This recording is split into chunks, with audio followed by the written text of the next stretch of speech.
ಮುಂದೆ ಖುಷಿ ದಿನಗಳು.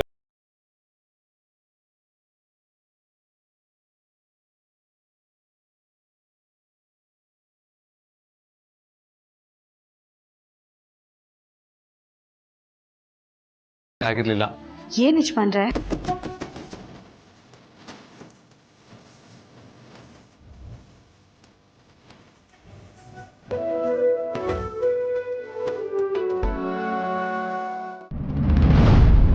ಈ ಸಲನೂ ನನ್ನ ಆಟ ನಡೀಲಿಲ್ವಲ್ಲ. ನನ್ನ ಮೊಮ್ಮಗುಗೆ ಈ ಆದಿ ಪಾರ್ವತಿ ನೆರಳು ಸೋಗದೆ ಇರೋ ಥರ ನಮ್ಮೂರಿಗೆ ಕರ್ಕೊಂಡು ಹೋಗ್ಬೇಕು ಅಂತ ಎಷ್ಟೆಲ್ಲ ಒದ್ದಾಡಿದೆ. ಆದರೆ ಕೊನೆ ಕ್ಷಣದಲ್ಲಿ ಈ ಅಳಿಯಂದ್ರು ಅವ್ರ ಅಣ್ಣ ಅದಕ್ಕೆ ಗುಣಗಾನ ಮಾಡಿ ಎಲ್ಲೂ ಹಾಳು ಮಾಡಿಬಿಟ್ರಲ್ಲ.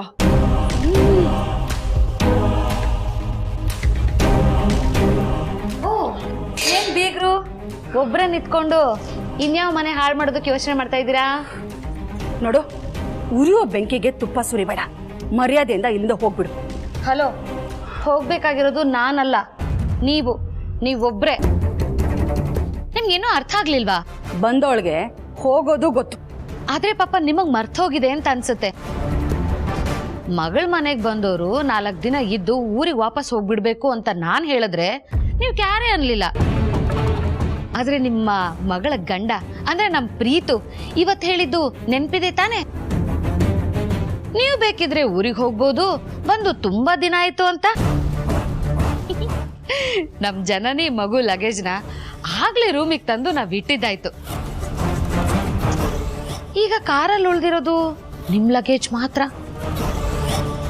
ಅಲ್ಲಿಗೆ ನೀವು ಯೋಚನೆ ಮಾಡಿ, ನಮ್ ಮನೆ ಕೆಲಸದವ್ರಿಗೂ ಕೂಡ ನೀವಿಲ್ಲಿರೋದು ಇಷ್ಟ ಇಲ್ಲ. ಆದ್ರೆ ನಾವು ಅರಸನ್ ಕೋಟೆಯವರು ತುಂಬಾ ಮರ್ಯಾದಸ್ತ್ರಪ್ಪ. ಯಾರ ಮನೆಗಾದ್ರೂ ಹೋದ್ರೆ 4-5 ದಿನ ಇದ್ದು ಹೋಗಿ ಅಂತ ಅವ್ರು ಹೇಳೋದಕ್ ಮುಂಚೆನೆ ನಾವು ಹೊರಟು ಬಂದಿರ್ತೀವಿ.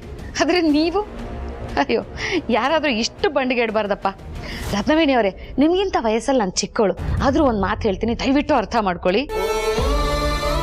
ನಮ್ಮ ಆದಿ ಪಾರ್ವತಿಯಿಂದ ಮಗುನ ದೂರ ಇಡೋ ಅವಸರದಲ್ಲಿ ನಿಮ್ ಮಗಳನ್ನ ಅವಳ ಗಂಡನಿಂದನೇ ದೂರ ಇಡೋಕ್ ಹೊರಟಿದ್ರಿ.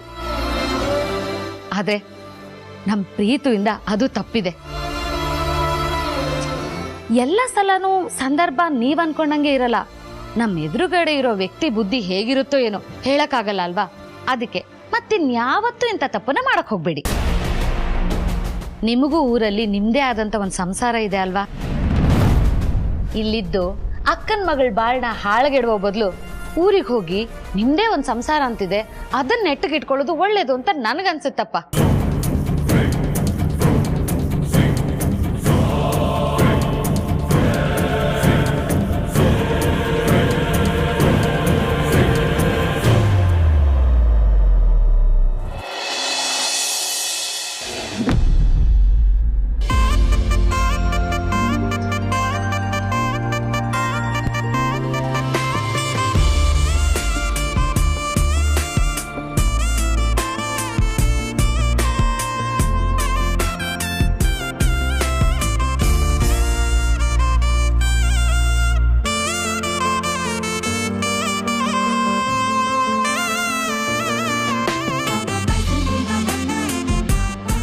ಜನನಿ, ಮಗು ಎಲ್ಲಮ್ಮ? ಮಲಗಿದಾಳೆ ಅತ್ತೆ. ಪ್ರೀತು? ಚನ್ನಪ್ಪಣ್ಣ ರಮೇಶಣ್ಣನ ಜೊತೆ ಸೇರಿ ಹೊರಗಡೆ ಗಾಡಿ ಪೂಜೆಗೆ ರೆಡಿ ಮಾಡಿಸ್ತಾ ಇದ್ದಾನೆ. ಸರಿ, ನಾವು ಪೂಜೆ ಶುರು ಮಾಡೋಣ. ಸಾವಿತ್ರಿ ಅಮ್ಮೋರೆ, ನೀನು ನಮ್ಮ ಮನೆಗೆ ಬಂದ ಹೊಸರಲ್ಲಿ ಪ್ರತಿ ಪೂಜೆಗೂ ನೀನೇ ಭಕ್ತಿಗೀತೆ ಹಾಡ್ತಾ ಇದ್ದೆ. ಇವತ್ತು ಒಂದು ಹಾಡು. ಸಂಕೋಚ ಮಾಡ್ಕೋಬೇಡ, ಹಾಡು. ವೀಣಾ ಪಾಣಿ ವಿಶ್ವ ಕಲ್ಯಾಣಿ, ವೀಣಾ ಪಾಣಿ ವಿಶ್ವ ಕಲ್ಯಾಣಿ, ಗಾಯನ ನರ್ತನಾನಂದ ಪ್ರದಾಯಿನಿ, ಗಾಯನ ನರ್ತನಾನಂದ ಪ್ರದಾಯಿನಿ, ವೀಣಾ ಪಾಣಿ.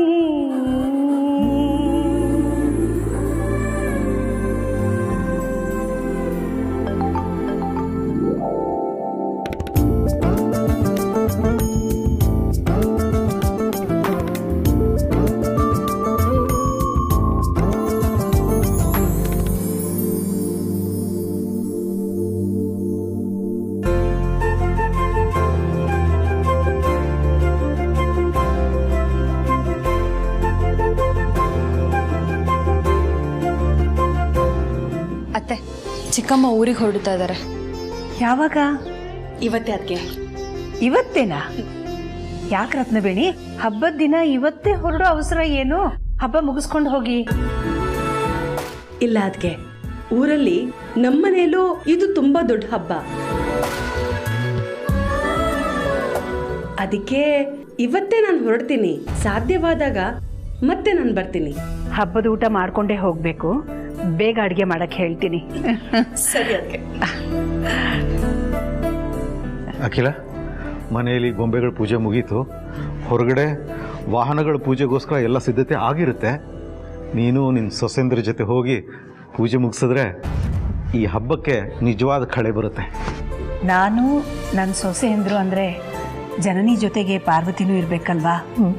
ನಿನ್ನೆ ರಾತ್ರಿನೇ ಮನೆಗೆ ಹೋಗಿ ಹೇಳಿ ಬಂದಿದ್ದೀನಿ. ಇಷ್ಟೊತ್ತಾದರೂ ಪತ್ತೆ ಇಲ್ಲ ನೋಡಿ. ಫೋನ್ ಮಾಡಿದ್ರೆ ತೆಗಿಲಿಲ್ಲ. ನನಗೆ ಫೋನ್ ಮಾಡಿದ್ಲು, ಇನ್ನೇನು ಬಂದ್ಬಿಡ್ತಾಳೆ. ಜನನಿ, ಮಗು ಎದ್ದಿದ್ರೆ ಕರ್ಕೊಂಡು ಬಾಮ್ಮ. ಸರಿ ಅತ್ತೆ. ಸಾವಿತ್ರಿ, ಈ ಪೂಜೆ ಸಾಮಗ್ರಿ ಎಲ್ಲ ತಗೋ, ಹೊರಗಡೆ ಹೋಗೋಣ.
ರಘು, ಯಾರ್ದಿ ಲಾರಿ? ಅಲ್ಲಿದೆ, ಓದು.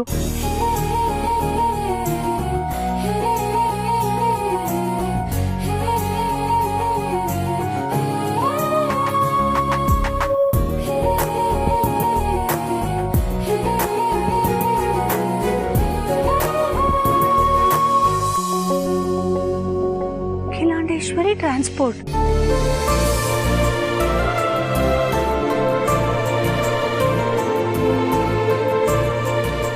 ರಘು, ಏನಿದೆಲ್ಲ? ಈ ಲಾರಿ ನಮ್ಮ ಆದಿತ್ಯ ತಗೊಂಡಿರೋದು.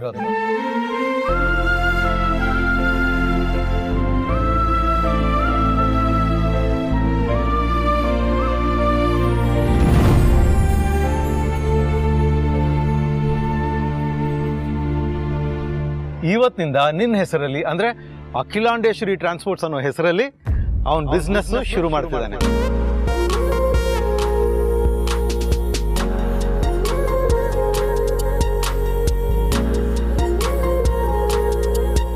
ಈ ವಿಷಯ ನಿಮಗ್ ಮುಂಚೆನೆ ಗೊತ್ತಿತ್ತಾ?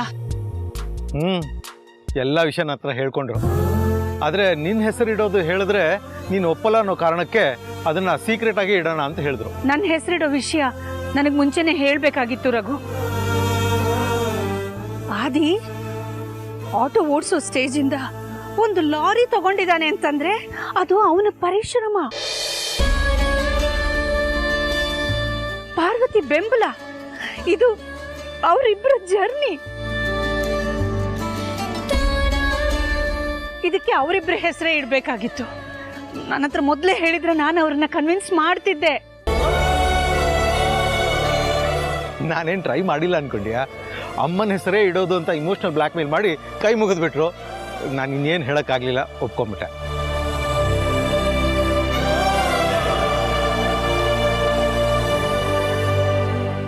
ಮೊನ್ನೆವರೆಗೂ ನಮ್ಮ ಜೀವನದಲ್ಲಿ ಹೋರಾಟನೇ ಇತ್ತು. ಆದರೆ ಈಗ ಮಗು ನಮ್ಮ ಪಾಲಿಗೆ ಅದೃಷ್ಟದ ರೂಪದಲ್ಲಿ ಬಂತಲ್ಲ ಅಂತ ಯೋಚನೆ ಮಾಡ್ತಾ ಇದ್ದೆ.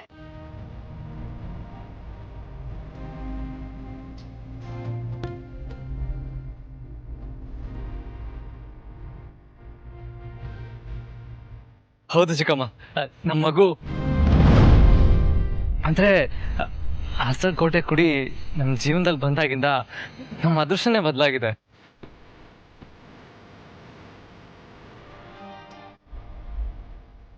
ಅದಕ್ಕೆ ಈ ಅದೃಷ್ಟದ ಪಾಲಿನ ಹೆಜ್ಜೆನ ಲಾರಿ ಮೇಲೆ ಮೂಡಿಸ್ಬೋದಾ?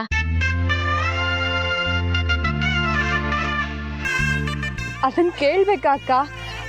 ಅತ್ತೆ ದಯವಿಟ್ಟು ನೀವೇ. ಸರಿನಮ್ಮ.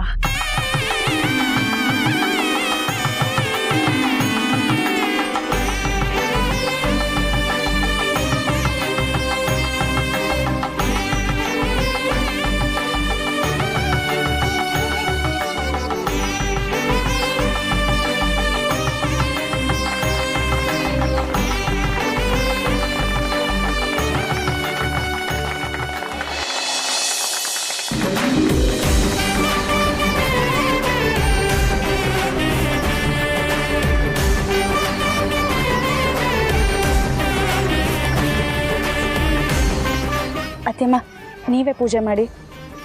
ಆಗ್ಲಮ್ಮ.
ಅದೇ ಪಾರ್ವತಿ,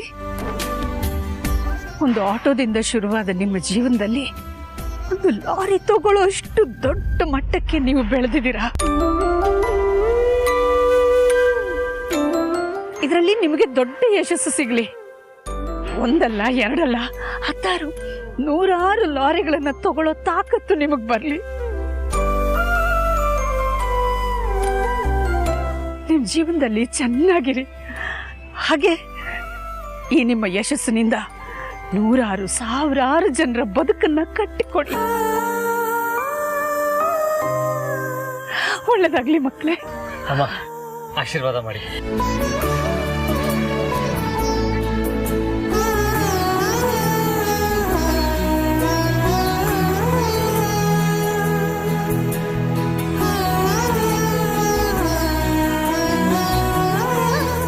ಅದೇ ಲಾರಿ ಸ್ಟಾರ್ಟ್ ಮಾಡು.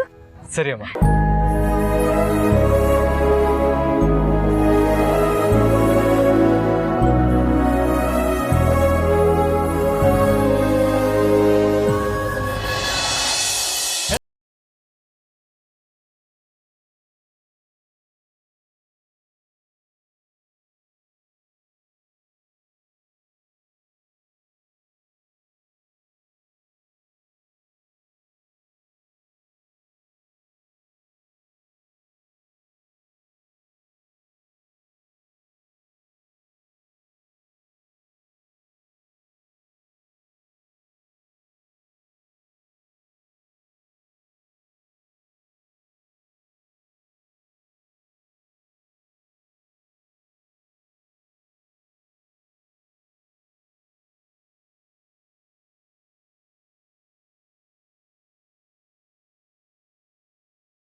ಆದರೆ ವಿದೇಶಕ್ಕೆ ಹೋದರೂ ಅರ್ಸನ್ ಕೋಟೆ ಮೇಲಿರೋ ದ್ವೇಷ, ಪಾರ್ವತಿ ಮೇಲಿರೋ ಸೇಡಿನ ಭಾವನೆ ಒಂದು ಕ್ಷಣಕ್ಕೂ ಕಡಿಮೆ ಆಗಿಲ್ಲ.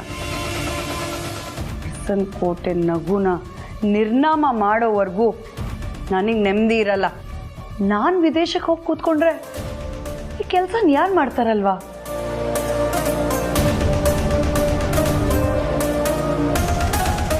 ಹೇಗಾಗಿರ್ತಾಳೆ ಅನ್ನೋದನ್ನ ನೋಡಬೇಕು.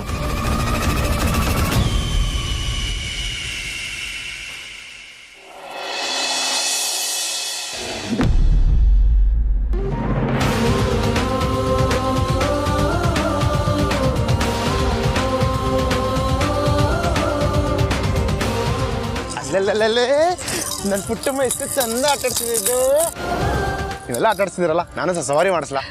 ಬೇಡ ಪ್ರೀತು, ಪ್ಲೀಸ್ ಅಲ್ಲ, ನಾನು ಮಾಡಿಸ್ತೀನಿ ಜನ, ಪ್ಲೀಸ್ ಪ್ಲೀಸ್. ನಾನು ಪುಟ್ಟಮ್ಮ ಸವಾರಿ ಮಾಡಿಸ್ತೀನಿ, ಕೂರ್ಸು ಮೇಲೆ ಕೂರ್ಸಾಯ್ತಾ? Please please, ready ready. ಇಲ್ಲ ಇಲ್ಲ ಇಲ್ಲ, ಸವಾರಿ ಹೋಗೋಣಮ್ಮ ಪುಟ್ಟಮ್ಮ. ಮೌನಿ ಸವಾರಿ ಮಾಡೋಣ ಈಗ, ಜಂಬೂ ಸವಾರಿ ಹೋಗೋಣ.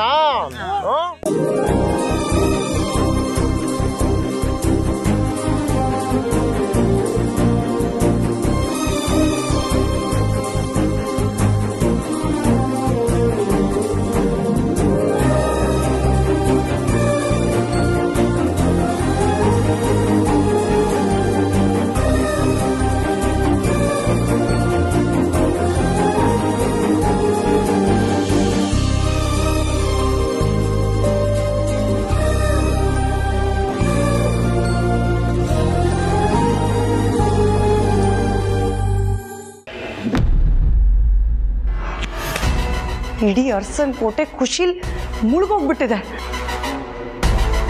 ಬಟ್ ನನಗೆ ಸಿಕ್ಕಿದ ಇನ್ಫಾರ್ಮೇಶನ್ ಪ್ರಕಾರ ಆ ಮಗು ಎತ್ತಿದ ಪಾರ್ವತಿ ಅಂತ ಯಾರಿಗೂ ಗೊತ್ತಿಲ್ಲ. ಮತ್ತೆ ನಾನು ಸತ್ಯ ಹೇಳ್ಬಿಡ್ಲಾ? ಬೇಡ ಬೇಡ, ಆಗ ಏನೇ ರಂಪ ರಾಧ ಅಂತ ಆದ್ರೂ ಫೈನಲಿ ಅಖಿಲ ಆ ಮಗುನ ಪಾರ್ವತಿ ಮಡ್ಲಿಗೆ ಹಾಕ್ಬಿಡ್ತಾಳೆ. ಆಗ ಪಾರ್ವತಿ ಮಗುಗೋಸ್ಕರ ನರಳಾಡೋದು ತಪ್ಪೋಗ್ಬಿಡುತ್ತೆ. ಹಾಗಾಗಬಾರ್ದು. ಮತ್ ನಾನು ಏನ್ ಮಾಡ್ಲಿ?